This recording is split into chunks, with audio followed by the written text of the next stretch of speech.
With the release of the Book of Boba Fett now in its second week, it seems there is some scrutiny of the character of Boba Fett himself. Hi, I'm Gerald and I'm a Star Wars fanatic. If you're new here or just haven't done so yet, go on and hit the subscribe button to join the best Star Wars channel on the internet. Also, give that like button a rustle to the ground and make it tap out. Lastly, leave a comment about this video and I will pick a comment to highlight in my next video.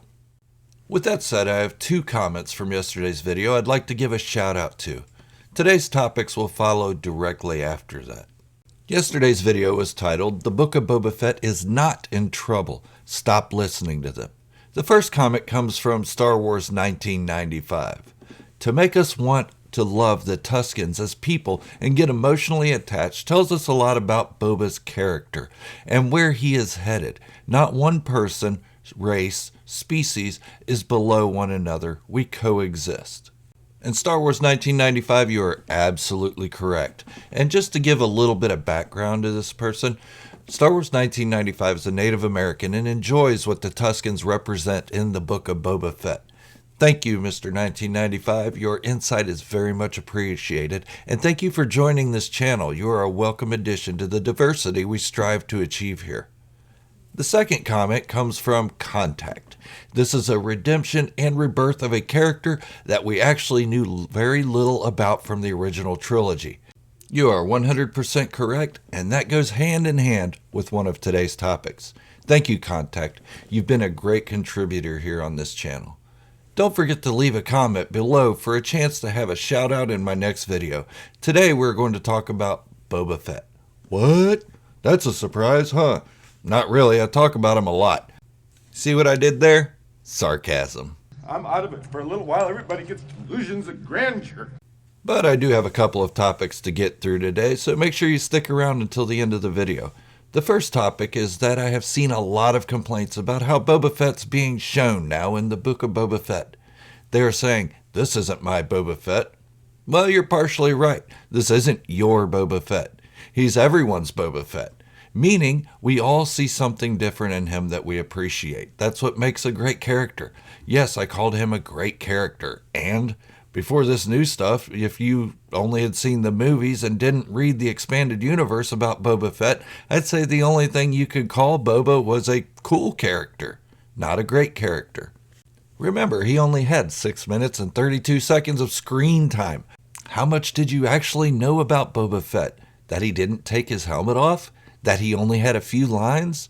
That doesn't mean he never took his helmet off and didn't speak. It just means the creator chose not to show us those parts of his story because at the time they were irrelevant. I know I've talked about the change we see in Boba Fett before, but this time I want you to share this video with someone who complains about him now. But let me explain why this gets under my skin. Yes, Boba Fett seems different, but if you read the old Legends material on the famed bounty hunter, you'll see he really isn't that much different. So what? He talks more than he did in live action before. You really want to have a show centered around a character who doesn't say more than 4 lines? So I'd like to put everything into context. Yes, I will admit Boba Fett seems different, but I wouldn't say he isn't my Boba Fett. I'd say something in him has changed. I mean, I dare any of you to get swallowed by a sarlacc, begin digesting in its stomach, and barely escape alive, only to be robbed by Jawas and taken prisoner by Tuskens, and not come out changed from it all. If you were expecting to see Boba Fett hit the scene picking up where he left off as a bounty hunter, kicking ass, not talking, and not removing his helmet, you may as well stop watching the show now. You're going to remain disappointed for the duration. In all seriousness, the near-death experience in the Sarlacc and baking in the twin sons of Tatooine would change anyone. But in storytelling, that's called character growth. If a character doesn't change or grow, they become stagnant, boring. Boba Fett is no different. I've told everyone to go into this show with an open mind, that he isn't going to be what we saw him in the original trilogy. I have been saying this since his first kick-ass scene in The Mandalorian Season 2. He is reborn with a new purpose.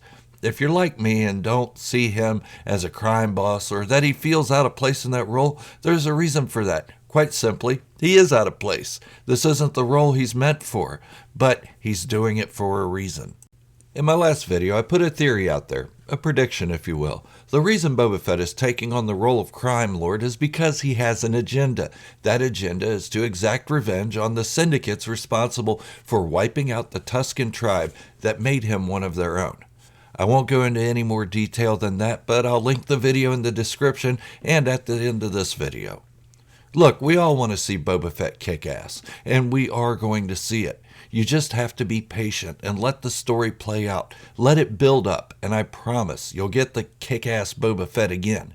He won't be exactly the same as he was in the original trilogy, but it'll be something we all enjoy. So please stop saying this isn't your Boba Fett, or that the Book of Boba Fett is terrible. I'm not saying you have to love it, but you're judging the entire character and series off 2 episodes, and you're holding Boba Fett to a standard from only seeing 6 minutes and 32 seconds of his life prior to this.